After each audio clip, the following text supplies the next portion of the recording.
Hey Kosherdotcom, are you ready for our next adventure? You're catching me at a good time. I was just about to head out, but we're gonna check up on that pottery that we did a couple weeks ago. Welcome back to Uncharted Flavors with me, Shushy. Thank you to everyone who sent in comments about what they wanted to see on our pottery. And yes, this is our pottery now. I decided it would be a good idea to do a mix of different techniques. So I started off by painting and attempting to copy this peony. Then I did the dip technique where we dipped in both matte black and white. It was a little bit of a humbling experience because I didn't actually dip it completely and we had to pour some of the glaze over it. And the last one I kind of let my daughter have free rein. Karen was explaining to me that if you glaze it over with some wax before painting it in specific patterns, you can create the most beautiful designs over your piece. Okay, are you ready to see how this came out? First off, my favorite piece, this bowl, it came out stunning. We did a dip technique and we did both black and white. The overlap is where it's gray. I love how it came out. The second one, my daughter painted. It's perfect. And for the last one, a lot of you suggested that I go for a floral design, so I did. I don't love the way this came out. It doesn't really look so defined like a peony the way it did when I was painting it, but it's a great learning opportunity and I know what to do and not to do for the future. Doesn't mean I'm not gonna use it though. You can bet this is on my Shabbos table this week. Now that that's out of the way, we've got a trip to the Asian market we've been planning for months. Let's go. The Asian market is my equivalent of a toy store. It's where I go to get inspiration and learn about foods from other cultures and use ingredients that I've never tried before. I can literally spend hours here. Check out these strawberries. These are Korean pear. If you've never had them before, they taste like a mixture of an apple and a pear, but they are absolutely delicious and you should definitely try them. There are two different kinds of persimmons. There's fuyu persimmons and haichia persimmons. These are the fuyu persimmons and my absolute favorite. You wanna wait till they're ripe and they taste delicious. Have you ever tried a yellow watermelon or pink pineapple? Look at the bright red of these pomegranate seeds. Don't they look delicious? Passion fruit is a delicious fruit. On the inside, you'll see this yellow kind of slimy texture with seeds, but it is so good. Sweet and a little sour. They have three different kinds of dragon fruit here. This is the white one, this is the yellow, and this is the red. All of them are absolutely delicious, but the yellow one is my favorite. Jackfruit and durian are cousins. Durian's really smelly but delicious, and jackfruit has more of a savory flavor. You can get both of them here. These Korean melons have a pale inside, and they taste kind of like honeydew. Have you ever seen a mango with this shape?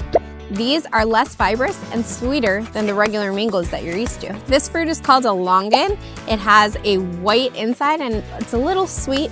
They're also called snake eyes for the way that they look on the inside. This is my favorite tropical fruit in the world. It has this super sweet, very soft inside. And if you look at the bottom, there are these segments. That tells you how many segments are on the inside of each one. So this one has 6. I wonder if you've ever seen a real cacao fruit. How cool is that? Have you ever seen a mango that looks like this? This fruit is called a sapote or a meme, and it has a bright orange inside. You really have to wait till it ripens to eat it properly, but it is soft, sweet, and delicious. There are a bunch of different kinds of guava. This has a pale pink inside with some hard seeds. They are really good, but they're very tart. I bet you've never seen so many kinds of hot peppers. Did you know that the smaller the pepper is, the hotter it tastes? This is a loofah melon. It's usually stuffed and steamed, but what would you do with it? This is lemongrass.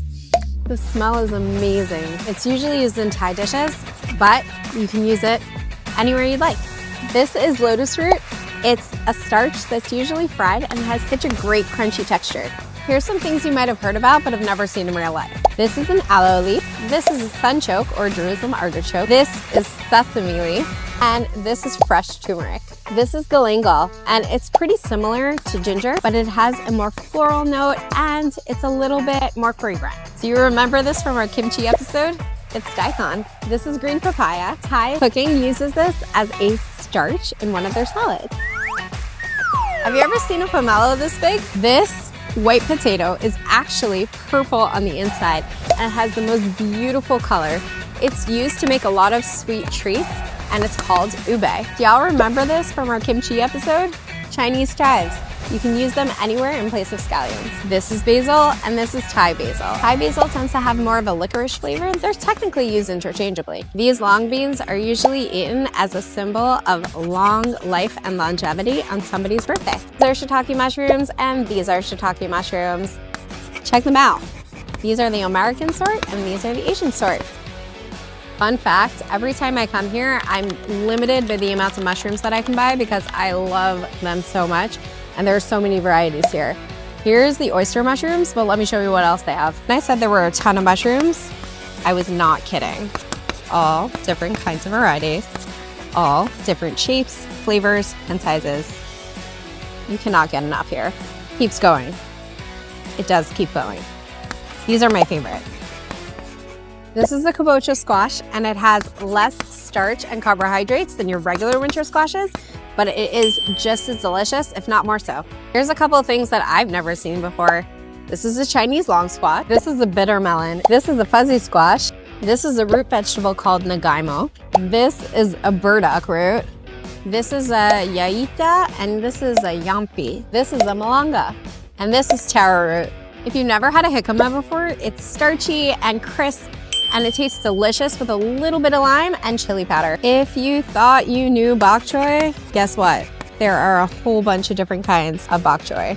This is Chinese cauliflower. You can use it exactly like regular cauliflower, but you can see that the pieces are a little further apart and it's a little bit wider. This is a banana flower. Grows in the center of a banana tree, and if you chop it up, you can add it to pad thai. This is sugar cane. If you break it apart and cut it into pieces and suck it, it tastes sweet and delicious. Thanks for joining for our produce tour of the Asian market. Join us soon for a tour of some of my other favorites. Everybody give a thank you to our cameraman, my dad. Yay.